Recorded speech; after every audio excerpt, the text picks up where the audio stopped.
Welcome to another segment of the LPE Author Chat series.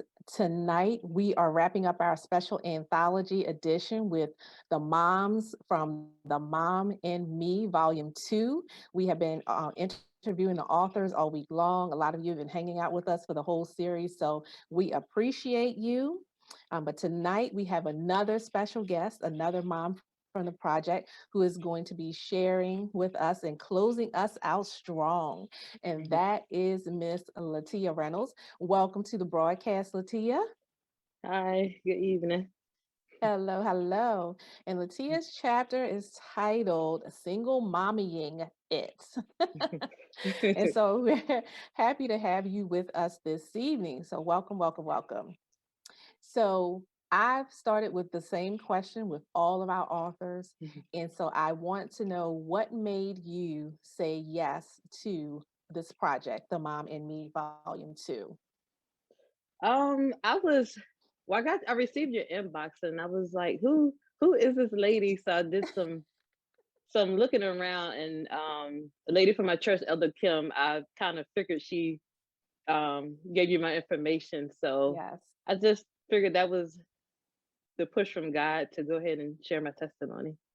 That's awesome. That's awesome. Well, I'm happy that you said yes, because I really appreciate your story and could relate to it on so many levels. And so I'm excited to talk to you about it.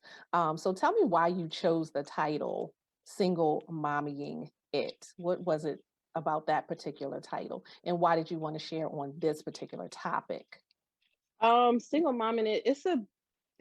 I have a blog that's out that's called Single Mommy in It. Oh, So good. when you access to write the chapter and the title, Yeah. I was trying to figure out what I was going to title it, and I was like, may as well just name it Single Mommy in It. So that's awesome. So that's how, yeah. That's really awesome because that plays right into your brand and will Yes. help with marketing. So that's great, a great way to do that. Mhm. So I'm just going to read a little bit from your chapter, how you started it. You said, as little girls, we all grew up planning and imagining the life we desired and the wedding of our dreams. We imagined marrying the love of our lives and living in our dream house, all while raising our amazing children together.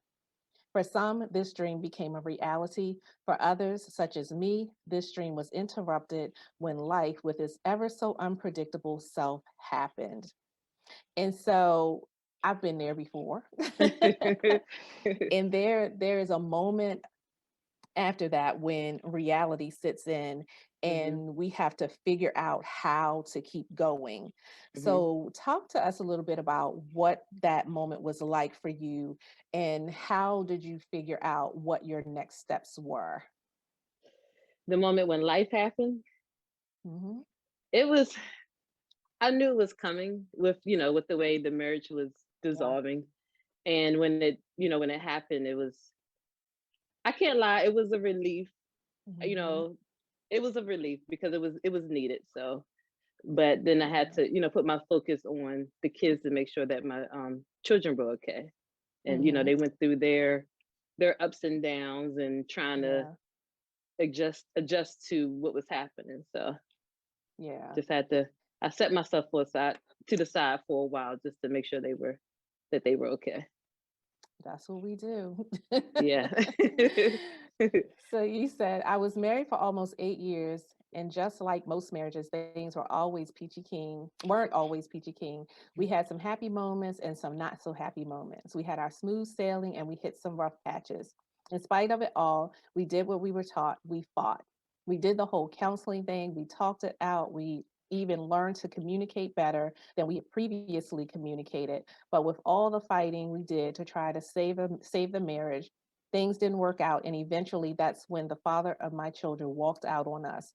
So there I was left with 4 children, having to figure out how I was going to continue with life, raising my children and maintaining a household totally and completely by myself. So I just wanted to highlight that point because, that whole moment is it's just this transformation in Yeah. life that, we have to figure out when something that you had for 8 years Hmm. dissolves. You have to figure out quickly. But like you said, you went through all the counseling, all the Hmm. fighting to try to keep it. So what was the moment like when you Ugh, knew that, okay. that it was. I knew for a That's it. while.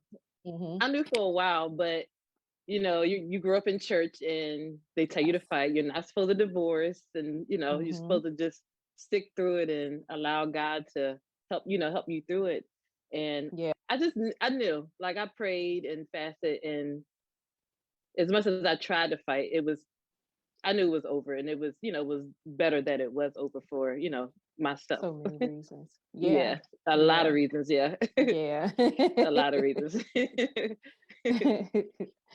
So you said at the end of the day, I just wanted this process, this season that I was in to be smooth, mostly for my children. Some things children shouldn't have to endure or worry about because these things are for adults to worry about. Now, that doesn't mean our children won't worry.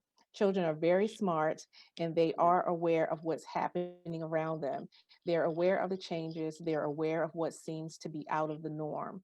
And so I didn't really have a question for that part, but Mhm. I just wanted to highlight that part because um, to reiterate that point that like even though we try to shield our kids from everything during that process, they really are aware. Yes, Kids are they are. smart, and Yes, so as too much as smart. we try, yeah, yes. Um, so talk a little bit about what that was like because in your chapter you talked about the kids having to try to adjust to their new norm. Mhm. And so talk a little bit about what that was like.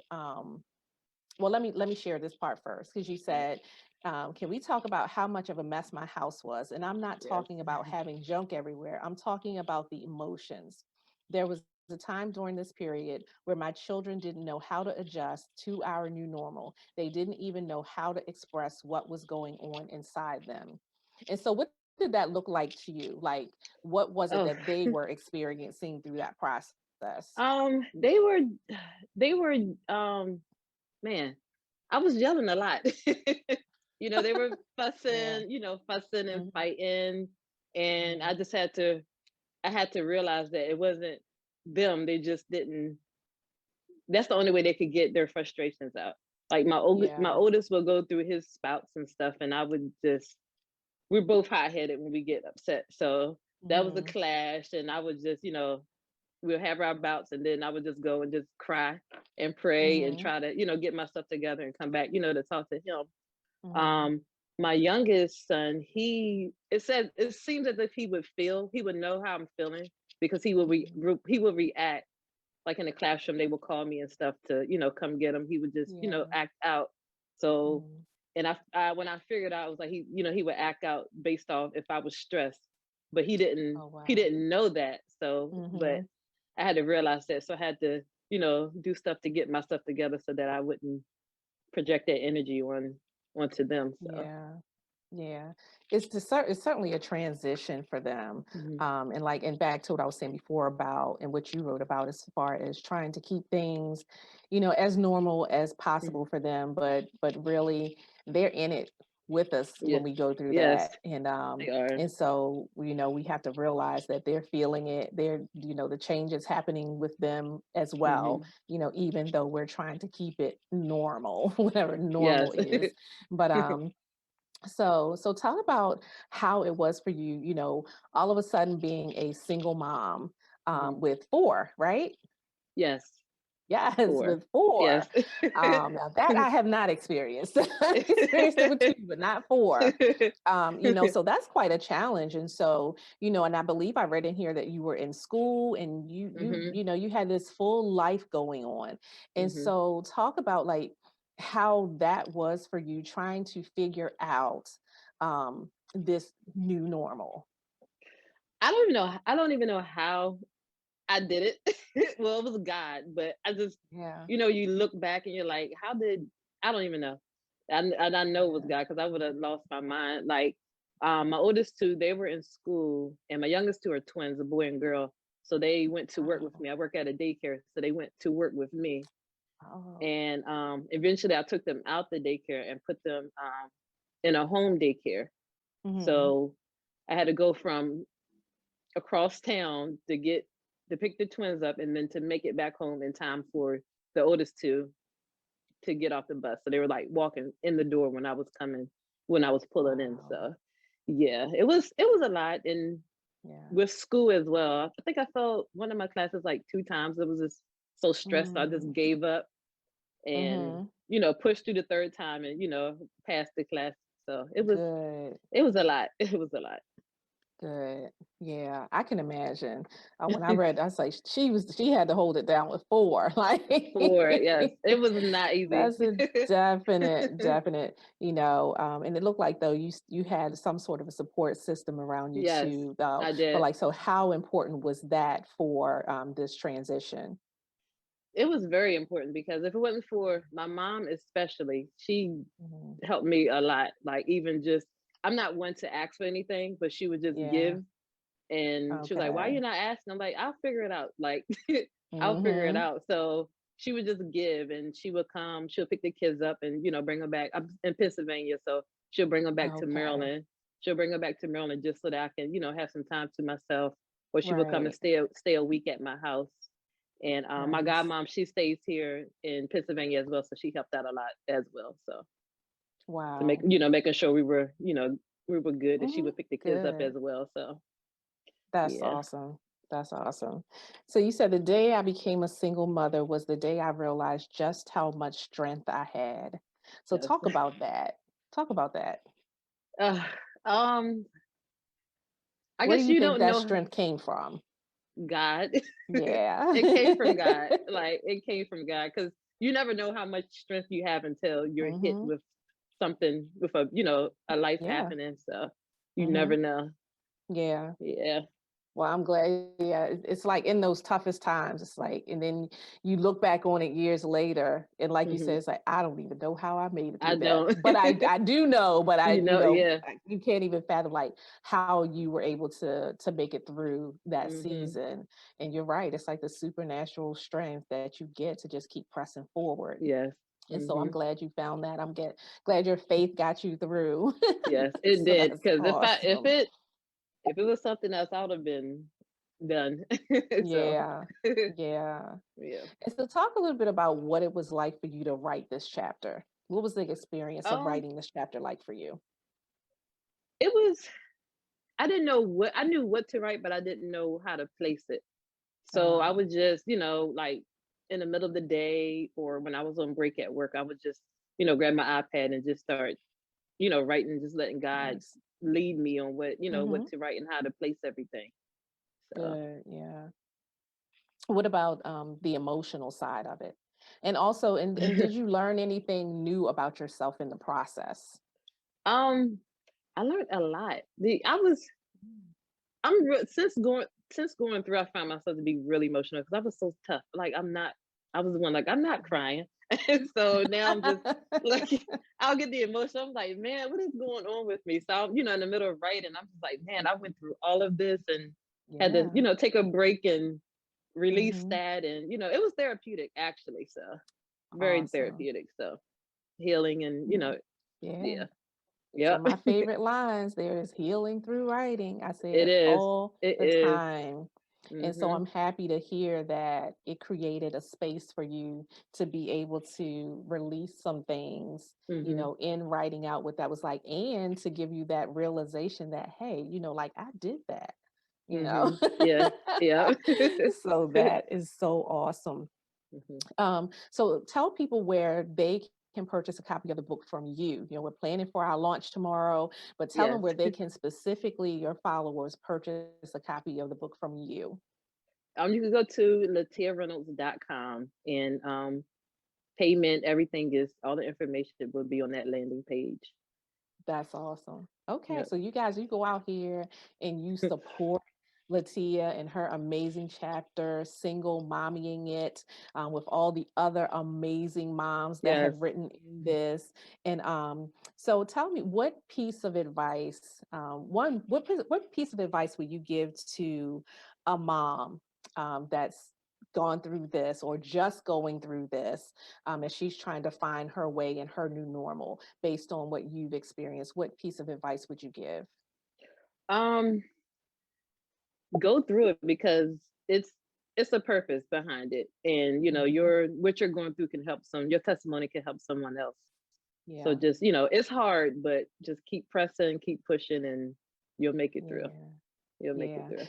yeah. And then lastly, just since we just talked about your writing process and what that was like for you and how, therapeutic it was for you, what advice would you give to an aspiring writer? So someone who's thinking about writing their story, but they're just not sure. They're still on the fence about writing. What piece of advice would you give to them?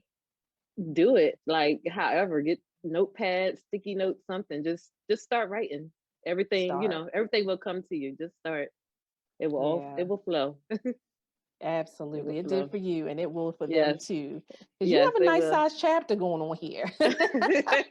so, so yeah, I mean, you gave a full story and shared so much. And so, Mhm. I only picked out a couple of pieces throughout here, but, you shared a great story and have Mhm. some great, tips here.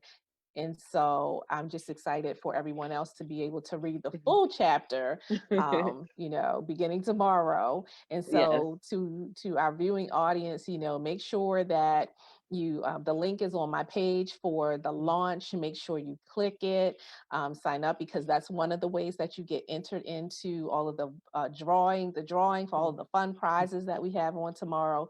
And you'll be able to again meet all of the authors Yes. together in the project as we celebrate on tomorrow the launch of The Mom and Me 2. And so, LaTia, I thank you for your Thank yes. I you. thank you. Yeah, thank you for showing up for this project and taking that gentle nudge, that God pushed you into to write this. And Mhm. and Elder Kim, Yes. thanks to her too. And just thank you. Thank you for your Mhm. yes. Right. Yeah. And to our viewing audience, thank you for joining us for another segment of the LPE Author Chat series. And thank you for hanging out with us all week long to listen to our amazing authors as they shared parts of their chapters. And I can't wait for you to read them all.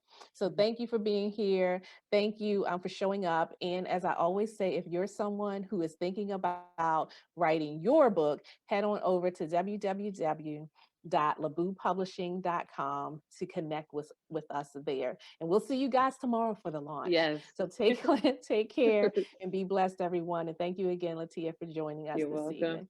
All right. Good night, guys. Take care and be Good blessed. night. Bye bye.